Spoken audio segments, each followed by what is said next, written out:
मुंबई में केंद्रीय मंत्री अनुराग ठाकुर ने प्रेस कॉन्फ्रेंस की और इस दौरान उन्होंने कहा कि देश में सबसे ज्यादा टैक्स कलेक्शन या बजट की बात करें तो बीएमसी में होता है, लेकिन आज भी हजारों परिवार ऐसे हैं जिनके पास शौचालय की सुविधा नहीं है।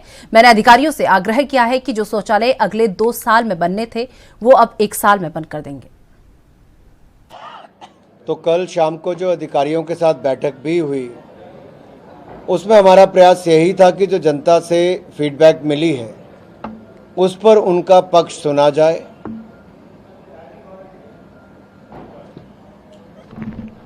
मुझे कहते हुए थोड़ी चिंता इस बात की हो रही है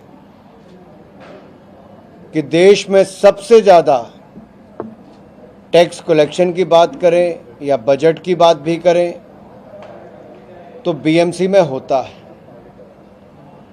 लेकिन आज भी हजारों परिवार यहाँ पर ऐसे हैं जिनके पास शौचालय की सुविधा नहीं है। एक मूलभूत सुविधा, और ये बात भी कहाँ से शुरू हुई, कल जब लाभार्थियों में एक मुस्लिम बहन ने आकर कहा कि जब उसने शौचालय की मांग रखी तो हमारी महिला मोर्चा के अध्यक्ष हैं, उन्होंने जब बीएमसी के अधिकारियों से शौचालय देने के लिए उसको पत्रक भरने के लिए कहा, तब 40 और महिलाओं ने भी इच्छा प्रकट की और बाकियों को भी शौचालय मिले, लेकिन 17,000 से ज़्यादा शायद अभी भी ऐसी रिक्वायरमेंट और है जो कम्युनिटी टॉयलेट्स की केवल है, जहां लाखों लोगों को उसकी सुविधा मिलेगी।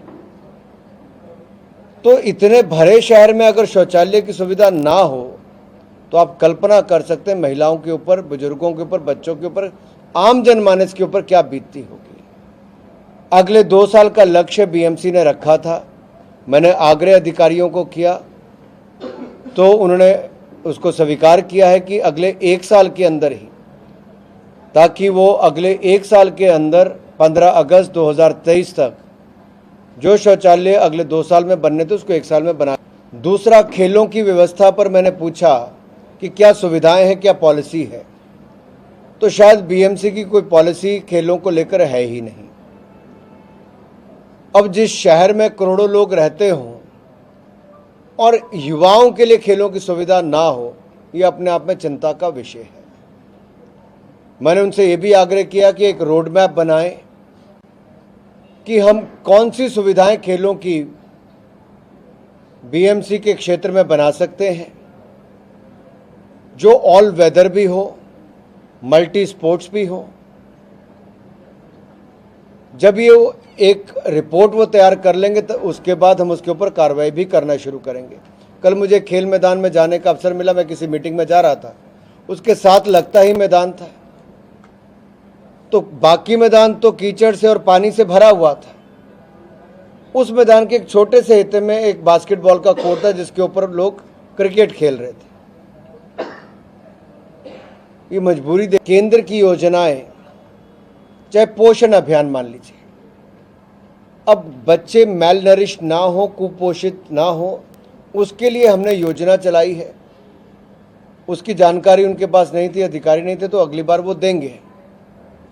ट्यूबरक्लोसिस में बम्बई में दुनिया में सबसे ज़्यादा लोग हिंदुस्तान में है और इसकी बहुत बड़ी संख्या मुंबई में है।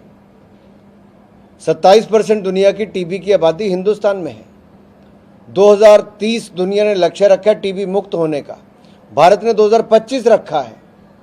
तो मुंबई जैसे शहर ने क्या किया, कितने टेस्ट होते हैं, उसकी जानकारी नहीं थी। मैंने कहा उसकी जानकारी दें, और 60,000 तो नए केसेस पिछले साल में ही पाए गए हैं। तो हम क्या टेस्ट पर्याप्त कर रहे हैं कि नहीं कर रहे हैं, और जो टीबी पेशेंट है क्या वो ठीक हो पा रहे, उपचार हो रहा है, कहीं वो मल्टी ड्रग रेजिस्टेंट ट्यूबर के मरीज तो नहीं बन रहे, एमडीआर टीबी के तो नहीं बन रहे।